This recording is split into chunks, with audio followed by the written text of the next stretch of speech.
এই মালটা ছোট্ট কামড়ায় না দাদা? বাবা কামড়ায়? আমি তোর কাছে গেছিলাম না, আমি 100 বলে ছবি হয়ে যাবে।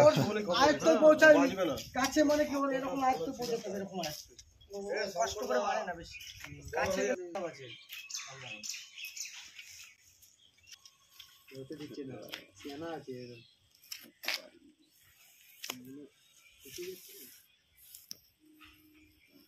সেই জায়গা না চলে হবে না, সেকেন্ড সেকেন্ড বেশি বেলছে তো মালটা।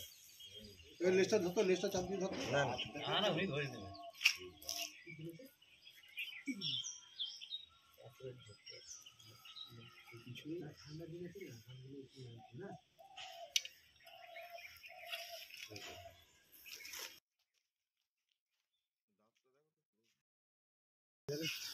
এই সাপটা, এটা দেখছেন, এটা চন্দ্রবোড়া সাপ এবং এর যে ফ্যাং অর্থাৎ দাঁত দেখুন, প্রায় পূর্ণবয়স্ক একটা চন্দ্রবোড়ার 1 ইঞ্চি সমান দাঁত, এবং এর দেখুন দাঁতগুলো এরকম পরপর চেনের মতো সাজানো।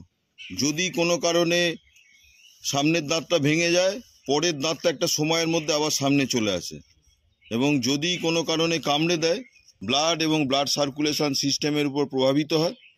যে কোনো সাপই উইদাউট প্রভোকেশন কামড়ায় না, এবং এই দাঁতটা দেখানোর উদ্দেশ্য হচ্ছে যে দেখুন কত বড় একটা এই সাপের দাঁত হয়, এবং যদি কোনো কারণে এই সাপ কামড়ে দেয়, যে কোনো সাপই, আপনারা নিয়ারেস্ট যে হসপিটাল আছে সেইখানে যত তাড়াতাড়ি সম্ভব যান, এবং যত তাড়াতাড়ি সম্ভব চিকিৎসা হবে তত তাড়াতাড়ি সুস্থ হয়ে মানুষ বাড়ি ফিরবে।